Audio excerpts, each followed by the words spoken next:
একই অবস্থা ভাইরাল নন্দিনীদির। বারবার নন্দিনীদির সাথে এরকমটা হয়েছে। অফিস পাড়ায় নন্দিনী দিদির সাথে যে এমনটা করা হবে তা তিনি স্বপ্নেও কল্পনা করতে পারেননি। জানেন মিথ্যে প্রতিশ্রুতি দিয়ে ঠিক কি করানো হয়েছে? নন্দিনীদির এই গোপন সত্যি এবার বেরিয়ে এলো। দেখুন কিভাবে ঠকতে হয়েছে নন্দিনীদিকে। সোশ্যাল মিডিয়ার দৌলতে আজকাল অনেক হিডেন জেম, সে খাওয়ার জায়গা হোক কিংবা ঘুরতে যাওয়ার, ভাইরাল হয়েছে। আর বর্তমানে তো বাংলায় ফুড ব্লগারের ছড়াছড়ি।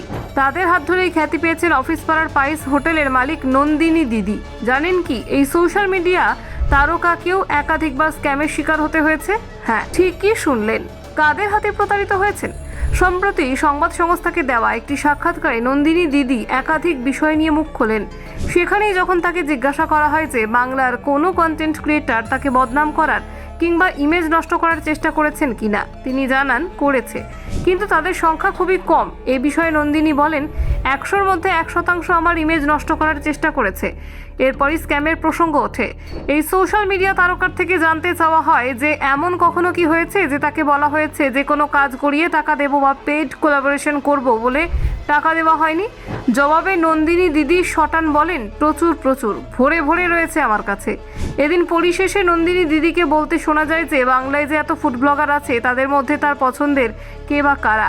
এই বিষয়ে তিনি জানান, সব থেকে ভালো ফুড ব্লগার আমার নজরে আমি যাদেরকে চিনি তাদের কথাই বলবো, যারা আমার সঙ্গে একদম শুরু থেকে ছিল। আমার দাদা, রাজ আনকাট, ল্যাদখোর ফুডি, এরা সবাই আমার পছন্দের। ওরা যখনই আসে আমি জানি না লোকজন কতটা মজা পায় না পায়, আমি খুবই বিনোদন পাই। এই বিষয়ে জানিয়ে রাখা ভালো, অফিস পাড়ার পাইস হোটেল থেকে খ্যাতি পান নন্দিনী দিদি। তারপর তিনি আরও একটি হোটেল খোলেন, তার সিনেমাতেও কাজ করেন। সম্প্রতি তিনি 7 পাকে বাঁধা পড়েছেন তার দীর্ঘদিনের প্রেমিকের সঙ্গে। নন্দিনীকে বলতে শোনা যায় তার শখ কলকাতা শহরের বুকে নিজের রেস্তোরাঁ খোলার, আর সেই পথেই ধীরে ধীরে এগোচ্ছেন। আজকাল নিজের বিলাসবহুল জীবনযাত্রার কারণে হামেশাই উঠে আসেন নন্দিনী খবরে। মাত্র 4 বছরে ফুটপাতে ট্রিপল ঢাকা দোকান থেকে একেবারে এসি রেস্তোরাঁ, সঙ্গে সোশ্যাল মিডিয়া স্টার, এরকম ভালো কপাল কজনেরই হয়। প্রসঙ্গত উল্লেখ্য, নন্দিনীর ডেবিউ ছবির নাম 3 সত্যি। ছবিটি পরিচালনার দায়িত্বে রয়েছেন প্রিয়দর্শী বন্দ্যোপাধ্যায়। ইতিমধ্যেই নাকি শুরু হয়ে গিয়েছে ছবির শুটিংও।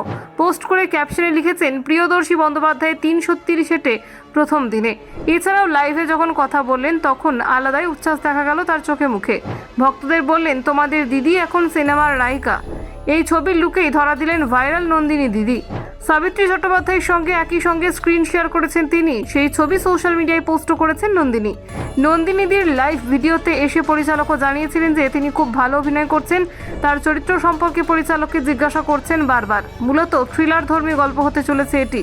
চরিত্রটাকে আত্মস্থ করার জন্য নন্দিনীও মরিয়া চেষ্টা চালাচ্ছেন। ব্যুরো রিপোর্ট, নির্ভীক বার্তা।